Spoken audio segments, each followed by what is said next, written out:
We live in a society that has weaponized weakness. From the moment you are born, you are told to be nice. You are told to be agreeable.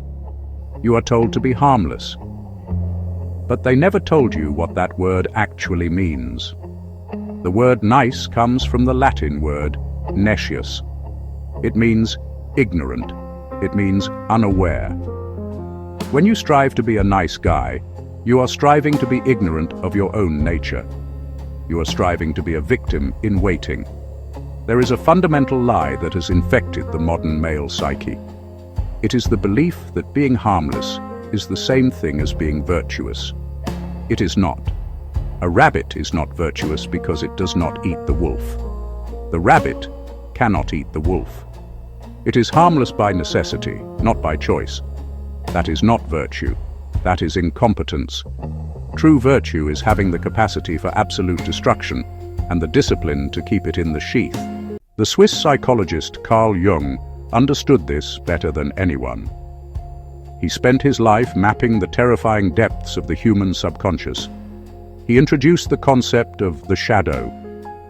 The shadow is the part of you that society tells you to hide. It is your aggression, your lust, your capacity for violence, your desire for power. The nice guy tries to pretend the shadow doesn't exist. He represses it. He smiles when he wants to scream. He agrees when he wants to fight. Jung warned us what happens to these men. He said, "The shadow, when it is repressed, does not disappear. It grows darker. It becomes autonomous." This is why the nice guy is actually the most dangerous man in the room, because he has no control over his dark side. It will erupt when he least expects it, in resentment, in passive aggression, or in a sudden explosion of violence. You cannot kill the monster inside you. You must tame it.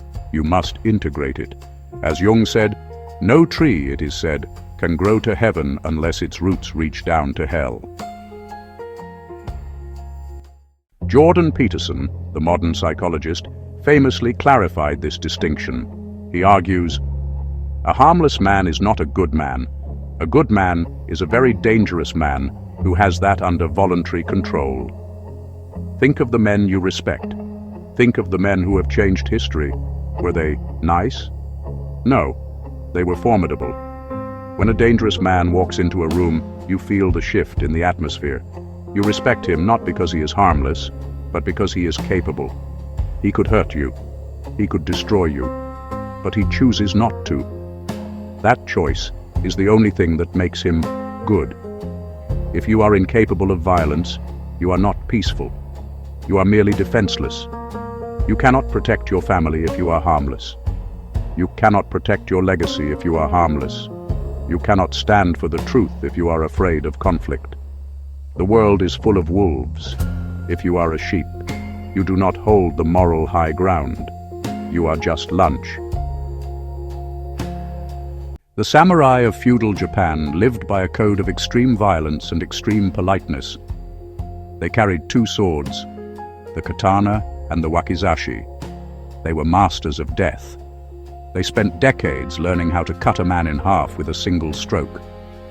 And yet, the samurai were also poets. They were tea masters. They were philosophers.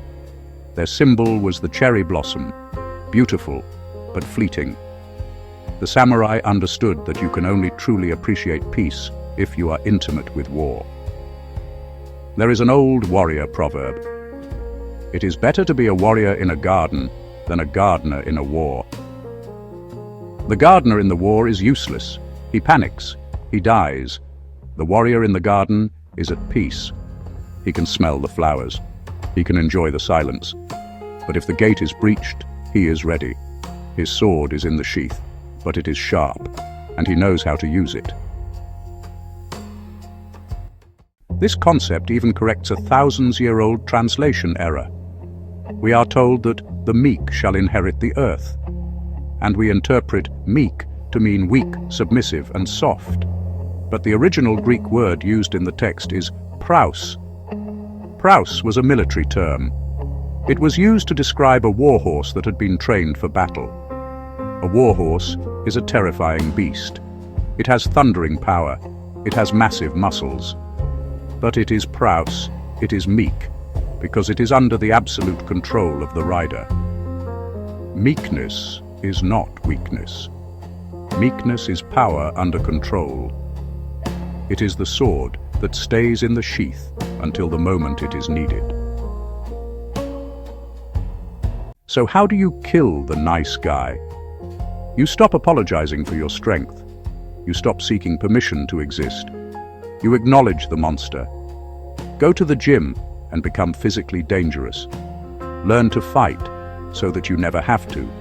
Speak your truth, even when your voice shakes. Stop avoiding conflict. Conflict is the fire that forges the steel. The world does not need more nice men. The world is drowning in nice men. The world needs monsters. It needs monsters who are on our side. It needs monsters who stand at the gate and say, "Not today." Look in the mirror. Do not be afraid of what stares back at you. The darkness is there. Do not hide it. Use it. Harness the shadow. Become the monster. And then learn to control it. The harmless man is a myth. The dangerous man is the reality. If you are ready to sharpen the blade, join the council. Subscribe and grind. See you again soon and stay strong.